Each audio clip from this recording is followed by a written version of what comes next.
오늘 우리가 얘기할 거는 헤르페스 타입 1과 타입 2입니다. 얘네의 취향일 뿐이지 크로스로도 감염이 됩니다. 키스에서 걸렸어. 성병이에요, 아니에요?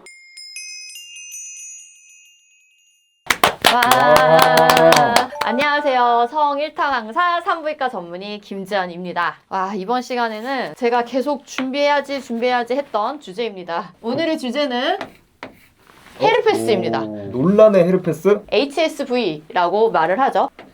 바이러스입니다. 헤르페스를 왜 내가 해야지라고 생각했었냐면 제가 그 어쩌다 어른 프로그램 나갔었을 때 헤르페스 1, 2에 대해서 얘기를 한 거에 대해서 또 엄청난 오해를 하고 계신 분들이 많더라고요. 그래서 이 오해를 빨리 풀어드려야 되는데 라고 생각을 해서 오늘 이 주제를 준비를 했고, 헤르페스 복균자가 너무 많아 우리나라에. 사실 헤르페스 친구들이 많아요. 얘네는 8개 바이러스가 있어요 원래. 헤르페스가 8개예요? 네, 원래 원칙으로 따지면 1부터 8까지가 있고요. 이 중에 1, 2번에 해당하는 게 우리가 흔히 알고 있는 헤르페스 1 바이러스 2입니다. 헤르페스 심플렉스 바이러스라고 하는 게 원래 명칭이에요. 원래 우리가 흔히 알고 있기로는 원래 이렇게 알고 있었단 말이에요. 원래 그래요. 왜 그러냐면 이 바이러스의 특징이 뭐냐? 얘네 특징이 신경절에 감염이 됩니다. 신경절을 좋아해요. 타입 1 같은 경우는 얼굴 쪽에 있는 트리저미널 너브 쪽을 좋아해요. 그래서 얼굴 쪽에 있는 이 입술 주변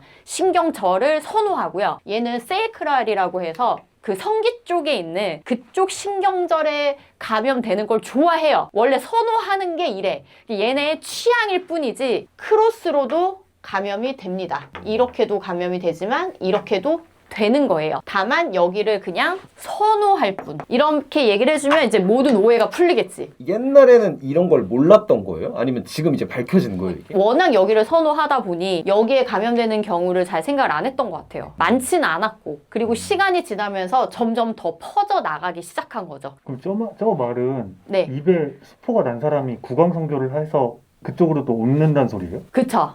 그럴 수도 있고 성기에 있는 사람끼리 접촉을 해서 옮길 수도 있어요.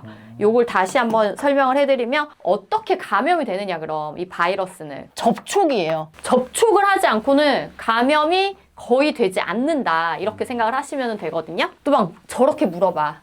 막 이렇게 묻은 수건 쓰거나 뭐 이런 거, 막 이런 것도 막 하고 그러고. 감기. 예, 또 최근에는 이렇게 뭐 침 같은 거 튀면 어떠냐, 막 이런 얘기를 논란이 있었던 적이 있는데, 요 부분을 조금 설명을 해드리면 이 에어로졸은 감기 같은 거예요. 쫙 퍼져.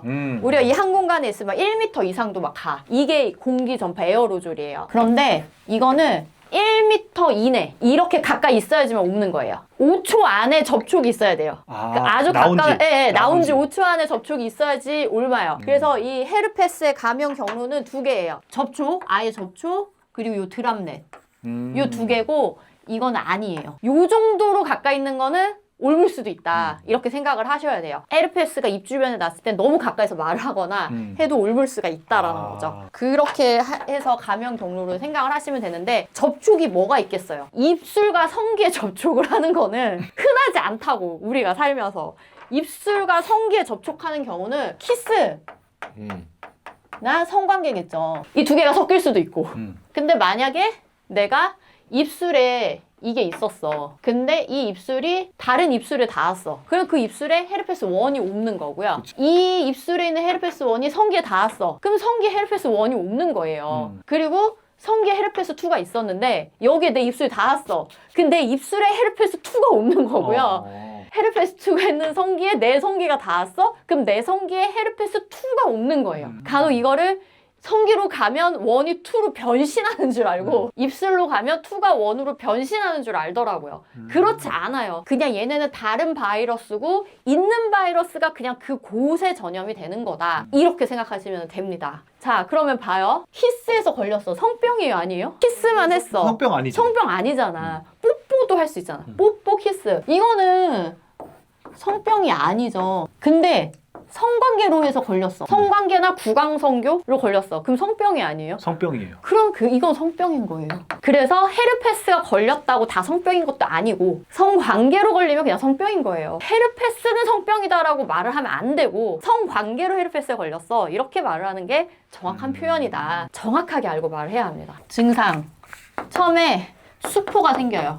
그리고 수포가 궤양으로 바뀝니다. 그래서 처음에는 수포가 물집이죠. 물집이 막 이렇게 생겼다가 이게 궤양으로 바뀌어서 이때는 통증이 생겨요. 이때는 간질간질. 근데 또 여기서 좀 재밌는 게 초발병변과 재발병변의 증상이 조금 달라요. 이 헤르페스에 감염이 되면, 이 바이러스에 걸리면 요 신경절에 이 바이러스가 살아요. 약을 먹어도 안 죽어. 여기까지 약발이 듣지 않아요. 그래서 평생 살아. 나와 함께 해요. 반려바이러스가 돼요. 그러다가 내가 면역력이 떨어질 때마다 이런 증상을 만드는 거예요. 초발병변에는 증상이 좀 힘듭니다. 몸살도 나고 림프도 부어요. 바이러스랑 싸우느라 이 팬티 라인 있는 데가 막 아파요. 여기 막 뭐가 만져져요. 이렇게 말씀하시기도 하고 막 몸살 나갖고 열도 나고 막 그런 사람들이 있어요. 내 몸에서 바이러스랑 싸우느라 일어나는 반응인 거죠. 그리고 여기 그냥 또 살아. 그 이제 살면은 이제 어때요? 나랑 좀 친해져. 재발은 이런 일은 생기진 않고요. 그냥 요게 적당히 생깁니다. 한 부위에만 생겨요. 그러니까 이 한 부위라는 게 간혹 두 군데 감염되신 분도 있어요. 질 입구랑 뭐 항문 근처라던가. 그러면 이제 그 두 군데가 번갈아 가면서 생기거나 같이 생기기도 하고. 그러니까 그런 한 병변씩만 생기지 막 대흉순 전체가 생기거나 엉덩이 전체가 생기거나 그러진 않아요. 난데만 계속 많이. 맞아요. 딱 그 살아남은 그 포인트에만 딱 계속 생겨요. 같은 그렇죠. 자리. 그래서 나중엔 알아요. 딱 그 근처가 가렵다 조금? 아씨, 헤르페스 올라오나 보네. 이렇게 이제 본인이 알게 되는 거죠. 그럼 그때 바로 약을 먹어야 돼요. 아까 전에 질 입구 부분에 나신 분이 있었다고 했잖아요. 어어. 질 입구 부분에 나신 여성분이 네. 뒤로 닦잖아요. 근데 여성분은 거기랑 항문이랑 가깝잖아요. 네. 항문으로 번질 수도 있어요? 아, 그렇진 않아요. 왜요? 그러니까 내 몸에 있는 게 딴 데로 막 퍼지진 않아요. 아. 왜냐면 이때 싸웠잖아. 항체를 만듭니다. 이 항체가 생기면 어떻게 되냐면 또 들어왔을 때 막아. 더 그러니까 번지지는 않고 번지진 않아요. 생겼다가 없어졌다 생겼다가 맞아요, 이것만 맞아요. 계속 예. 반복하는 거예요? 간혹 이제 걱정하지. 내 만약에 입술에 헤르페스 있는데 만졌어? 이걸로 내가 내 성기를 만졌어. 헉, 성기 헤르페스가 없는 거 아니야? 이렇게 생각할 수 있잖아요. 그렇진 않아요.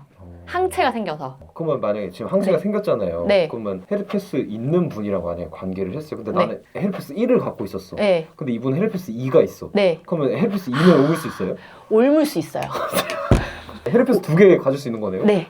그럴 수 있는데 약간의 그 감염률이 떨어진다고는 돼 있어요. 아무것도 없는 사람보다는 항체가 조금의 기능은 한다. 라고는 되어 있지만 대세 지장은 없는 것 같아요. 제가 보기에. 두 개 다 갖고 계신 분이 굉장히 많거든요. 아, 가능한 얘기네요. 그러면 충분히 가능한 얘기죠. 1, 2 갖고 있는 분들 많아요. 검사 방법은 크게 두 가지가 있는데 PCR이랑 혈액 검사 두 가지가 있어요. PCR은 그 병변을 채취해서 원래 남자는 소변, 여자는 질 분비물 해서 성병 검사 하잖아요. 여기는 어떻게 해야 되냐면 여기를 채취해요.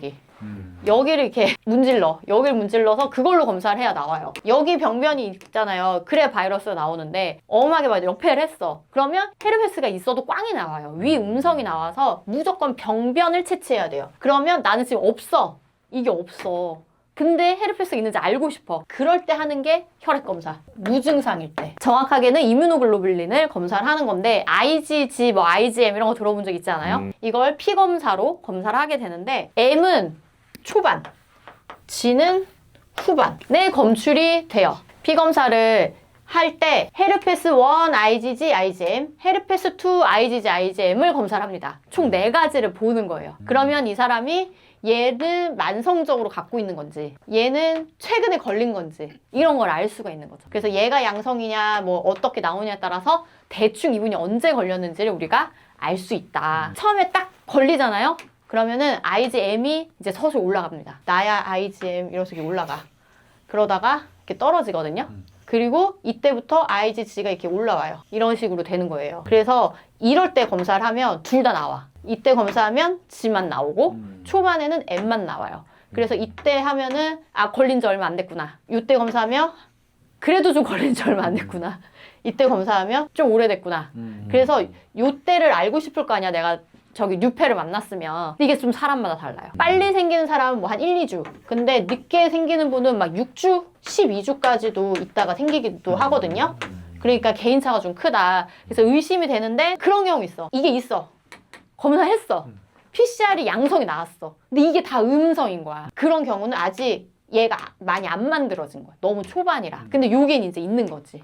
얘는 막 이렇게 반응을 해야 나오잖아. 치료에 대해서 얘기를 해줄게요. 결국은 바이러스니까 뭐겠어요? 항바이러스제를 먹는 거예요. 항바이러스제가 먹는 게 있고 연고가 있는데 연고는 크게 의미가 없는 걸로 되어 있기는 해요. 아무튼 그래서 이걸 먹으면 되는데 이렇잖아. 왜 어차피. 먹어? 이때 먹잖아요. 여기로 안 갑니다. 그리고 간질간질도 빨리 끝나. 그래서 이 약을 먹는 가장 좋은 시기는 적어도 수포 때. 자, 베스트 시기. 전조 증상. 전조 증상 있을 때 먹는 게 제일 좋아요. 전조 증상이 뭐냐면 이제 걸린 분들은 아는데 만약에 내가 이쪽에 올라오는 편이야. 그러면 사람마다 달라요. 이쪽 팬티, 서해부 림프절이 좀 아픈 사람이 있고 만약에 뭐 대음순 쪽이 뭔가 피부가 따갑거나 갑자기. 뭔가 그 느낌, 왜 그 감기 몸살 같을 때 왜 피부 살 따가운 거 있죠? 그런 살 따가운 느낌이 이쪽 피부에 든다던가 또 어떤 분은 다리가 저리 돼요, 좀. 어떤 분은 엉덩이 쪽 살이 따갑다. 그러니까 약간 그 주변부에 뭔가 감각 이상 같은 게 좀 생기는 거예요. 다 말씀하신 게 네. 신경절이니까 그런 오, 느낌이 와, 나나 맞아, 보다. 맞아. 신경이 맞아. 그래서, 진짜 똑똑해. 신기해. 그래서 이 앞에 하나 더 있는 거지. 전조 증상. 이렇게 가는 거야. 그래서 이때 먹으라는 거지. 이 불편 시기부터 먹잖아? 그러면은 일로 안 가요. 병변이 올라오지 않고 끝나요. 네, 그래서 전조 증상일 때 먹어라 이렇게 꼭 말씀을 드리거든요. 그리고 너무 자주 생기는 분들이 있어. 그러면 억제요법. 너무 자주면 어느 정도가 너무 자주예요? 일주일에 한 번, 막 한 달에 두 번 막 이렇게 생기신 분들이 있어요. 억제요법으로 막 1년을 먹으라고도 되어 있어요. 1년 먹고 평가를 한다 막 이렇게 돼 있는데 매일 먹거든요. 근데 너무 힘들잖아요. 그래서 저는 억제요법을 할 바에는 이때 그냥 먹어라 라고 주로 환자분들한테 설명을 드려요. 그리고 이렇게 했을 때 오히려 재발률이 떨어집니다. 전조 증상이 있을 때 잘 먹으면. 근데 이것도 제 피셜이에요. 환자분들한테 이렇게 했을 때 정말 재발률이 많이 떨어지는 걸 많이 봐서 저는 아예 약을 왕창 처방을 해드려요. 항상 상비약으로 갖고 있다가 내 몸에 항상 지니는 거죠. 내 응급약이니까. 조금이라도 이상하다? 긴가민가 해도 먹어라. 왜? 억제요법 원래 매일 먹는 거잖아. 아니어도 돼. 그냥 먹어. 그러면 어때? 남한테 옮겨주는 것도 없겠죠. 얘가 죽으니까. 그러면 내가 그런 죄책감 느낄 일도 줄고 내 삶의 질도 올라가잖아요.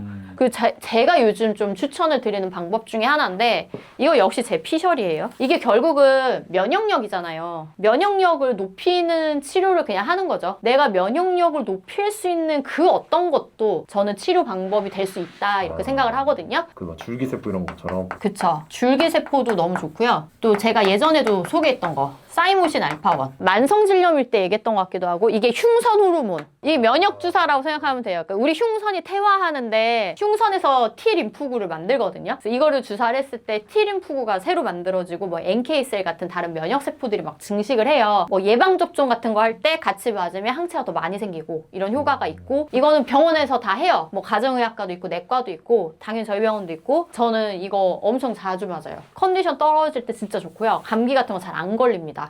그래서 만성 감염이 있는 분들, 뭐 만성 방광염, 만성 질염, 또 이런 만성 헤르페스 감염 이런 분들한테 솔직히 저는 도움이 꽤나 된다고 봐요. 밑절 본전이잖아 이거. 맞죠. 몸에 좋은 건데 부작용이 1도 없거든요. 그래서 저는 그냥 맞으라고 추천드려요. 네. 오늘 완치 이런 거 되게 잘하시잖아요.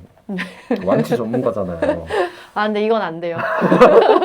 이거 완치시키면 진짜 노벨 의학상 받았겠지. 이게 있어. 맞아. 여성의 경우 자궁 경부에 감염된 경우가 있어요.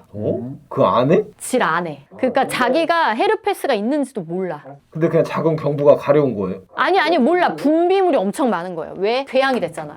여기서 분비물이 엄청 많이 나오는 거예요. 그래서 환자분이 왔어요. 딱 보았는데 헤르페스인 거야. 그럼 환자는 언제 자기가 걸렸는지 모르니까 사실 어찌보면 좀 더 답답해. 그래서 이런 분들은 콘돔 무조건 써야 되죠. 그러면 헤르페스 있는 사람은 네. 썸 탈 때 언제 얘기를 해야 되나요? 와, 그거는 정답이 없잖아요. 근데 그건 상대가 꼭 얘기를 해줘야 할 의무가 있냐라고 생각했을 때도 그건 진짜 개인의 의견일 것 같기는 하거든요, 저는. 근데 저는 그렇게 생각해요. 내 마음가짐이 헤르페스도 사랑해야 되지 않나. 그러니까 저 사람이라면 저 사람이 가진 헤르페스 나는 받겠어 라는 정도의 사랑이 있어야 되지 않나라고 생각을 하는데 내가 그때 이 얘기를 유후한테 했더니 어떻게 성병까지 사랑하겠어 널 사랑하는 거지 라고 했었었는데 둘 중 하나 골라야 돼요. 입술에 헤르페스 있는 남친, 성기에 헤르페스 있는 남친. 둘 다 상관없는데?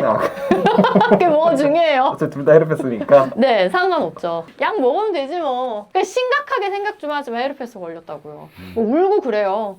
범인 찾아달라고. 자, 정확하게 헤르페스라는 것은 바이러스고요. 헤르페스 1, 헤르페스 2, 이 두 가지가 대표적인 우리 헤르페스 바이러스입니다. 이 헤르페스 1은 보통은 입술, 입 주변에 감염이 되는 걸 선호하는 바이러스고요. 헤르페스 타입 2는 성기 주변에 감염되는 걸 선호하는 바이러스예요. 하지만 양쪽 다 섞여서 감염이 될 수 있다. 여기에 감염된 게 다 2는 아니다. 여기에도 1이, 여기에도 2가 감염될 수 있다라는 걸 알고 계시면 되고요. 이 아이들은 신경절에 감염이 됩니다. 그래서 약을 먹으면 밖에 있는 병변은 없어지지만 신경절에 있는 바이러스는 안 죽고 계속 남아있게 돼요. 바깥에 올라온 바이러스는 처음에는 불편한 전조 증상을 일으키다가 간질간질한 수포, 아야아야한 궤양을 만드는 이러한 병변을 일으키고 맨 처음에 걸렸을 때는 몸이 싸우느라 몸살이나 림프절이 많이 붓고요. 재발할 때는 그렇게 심한 병변이 생기지는 않습니다. 진단은 병변에서 PCR 검사를 채취를 하거나 아니면은 피를 뽑아서 IgG나 IgM 검사를 통해서 이게 만성인지 급성 감염인지를 우리가 감별을 하게 되고요. 물론 제가 그린 그래프 외에도 약간의 변수가 있는 경우는 있습니다. 이건 그냥 대표적인 경우라는 걸 참고해 주시면 좋을 것 같고요. 접촉으로만 걸린다라고 생각을 하시면 되는데 비말로도 감염 자체는 가능은 한데 5초 이내에 전염이 돼야 하기 때문에 아주 가까운 거리에서만 감염이 되지 공기로는 절대 전파가 되지 않습니다. 참고하시면 좋을 것 같고 닿았을 때 걸리기 때문에 성관계로 걸리는 경우면 성병이고 뽀뽀로 걸리는 거는 우리 성병 아닙니다. 경로가 중요한 거지 타입이 중요한 건 아니다 라고 알고 계시면 좋을 것 같고요. 치료는 항바이러스제 3가지 종류가 있는데 본인에게 맞는 약을 드시는 게 좋고요. 병원에서 찾아줍니다. 적어도 수포일 때는 먹는 게 좋고 가장 좋은 건 전조 증상일 때 먹는 게 가장 좋습니다. 그리고 나는 계속 생긴다. 그러면 억제요법으로 매일매일 먹어야 하는 경우도 있는데 그럴 바에는 약을 갖고 다니면서 전조 증상이거나 전조 증상일 듯 할 때 먹는 게 훨씬 더 좋지 않나 라는 것은 저희 개인적인 의견이고요. 면역력을 증진시키면 재발률이 확실하게 많이 줄어드는 거를 그냥 제가 많이 봤는데 대표적인 치료약으로는 줄기세포 그리고 사이모신 알파1 요거는 강추 참고하시면 좋을 것 같습니다. 아주 깔끔스. 그래도 또 있을 수 있어. 이렇게 해도 또 빠진 게 있을 수 있어요. 물론 이거 말고도 또 조금 더 자세한 얘기들이 당연히 있어요. 근데 그건 의사나 의료진이 아닌 이상 뭐 알 필요 있나라는 생각 사실 드는데 그럼에도 좀 나는 그런 케이스고 궁금한 게 있고 빠진 게 있다. 우리 또 댓글 있고 Q&A 시간 있잖아요. 댓글로 남겨주시면 Q&A 때 또 알차게 준비해 보도록 하겠습니다. 오늘도 강의 듣느라 고생하셨고 다음 시간에도 지각하지 마세요.